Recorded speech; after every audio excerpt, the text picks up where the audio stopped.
بسم اللہ الرحمن الرحیم۔ رسول اللہ صلی اللہ علیہ وسلم نے فرمایا، جو شخص شب قدر ایمان کے ساتھ محض ثواب آخرت کے لیے ذکر و عبادت میں گزارے، اس کے گزشتہ گناہ بخش دیے جاتے ہیں۔ آپ صلی اللہ علیہ وسلم نے فرمایا کہ جو شخص اللہ کی راہ میں جہاد کے لیے نکلا، اللہ اس کا ضامن ہو گیا۔ اللہ تعالیٰ فرماتا ہے، اس کو میری ذات پر یقین اور میرے پیغمبروں کی تصدیق نے اس سر فروشی کے لیے گھر سے نکالا ہے۔ میں اس بات کا ضامن ہوں کہ یا تو اس کو واپس کر دوں ثواب اور مال غنیمت کے ساتھ، یا شہید ہونے کے بعد جنت میں داخل کر دوں۔ رسول اللہ صلی اللہ علیہ وسلم نے فرمایا، اور اگر میں اپنی امت پر اس کام کو دشوار نہ سمجھتا تو لشکر کا ساتھ نہ چھوڑتا، اور میری خواہش ہے کہ اللہ کی راہ میں مارا جاؤں، پھر زندہ کیا جاؤں، پھر مارا جاؤں، پھر زندہ کیا جاؤں، پھر مارا جاؤں۔ آن حضرت صلی اللہ علیہ وسلم نے فرمایا، جو کوئی رمضان میں راتوں کو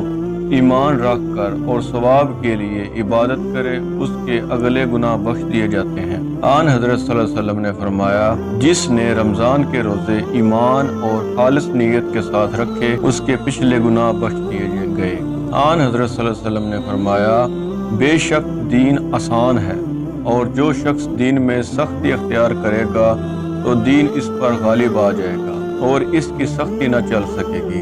بس اس لیے اپنے عمل میں پختگی اختیار کرو، اور جہاں تک ممکن ہو میانہ روی برتو اور خوش ہو جاؤ کہ اس طرز عمل سے تم کو دارین کے فوائد حاصل ہوں گے، اور صبح اور دوپہر اور شام اور کسی قدر رات میں عبادت سے مدد حاصل کرو۔ نماز 5 وقتہ بھی مراد ہو سکتی ہے کہ پابندی سے ادا کرو۔ رسول اللہ صلی اللہ علیہ وسلم جب مدینہ تشریف لائے تو پہلے اپنی نانہال میں اترے جو انصار تھے،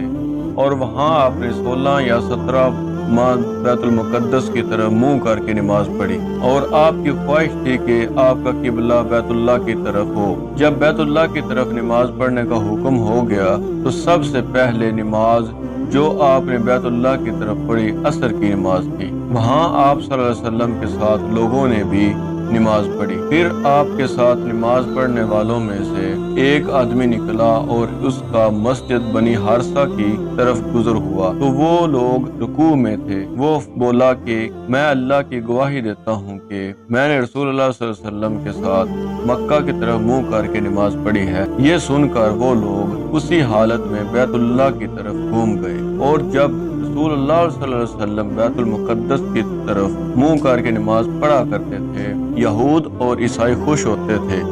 مگر جب آپ صلی اللہ علیہ وسلم نے بیت اللہ کی طرف منہ پھیر لیا تو انہیں یہ امر ناگوار ہوا۔ ظہیر ایک راوی کہتے ہیں کہ ہم سے ابو اسحاق نے برا سے یہ حدیث بھی نقل کی ہے کہ قبلہ کی تبدیلی سے پہلے کچھ مسلمان انتقال کر چکے تھے، تو ہمیں یہ معلوم نہ ہو سکا کہ ان کی نمازوں کے بارے میں کیا کہیں۔ تب اللہ نے یہ آیت نازل فرمائی، وَمَا كَانَ اللَّهُ لِيُضِيعَ إِيمَانَكُمْ البقرہ 143۔ انہوں نے رسول اللہ صلی اللہ علیہ وسلم کو یہ ارشاد فرماتے ہوئے سنا کہ جب ایک بندہ مسلمان ہو جائے اور اس کا اسلام عمدہ ہو، یقین و خلوص کے ساتھ ہو، تو اللہ اس کے گناہ کو جو اس نے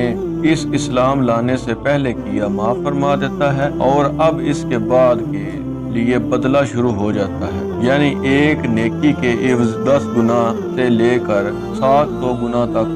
ثواب، اور ایک برائی کا اسی برائی کے مطابق بدلہ دیا جاتا ہے، مگر یہ کہ اللہ تعالیٰ اس برائی سے بھی درگزر کرے اور اسے بھی معاف فرما دے،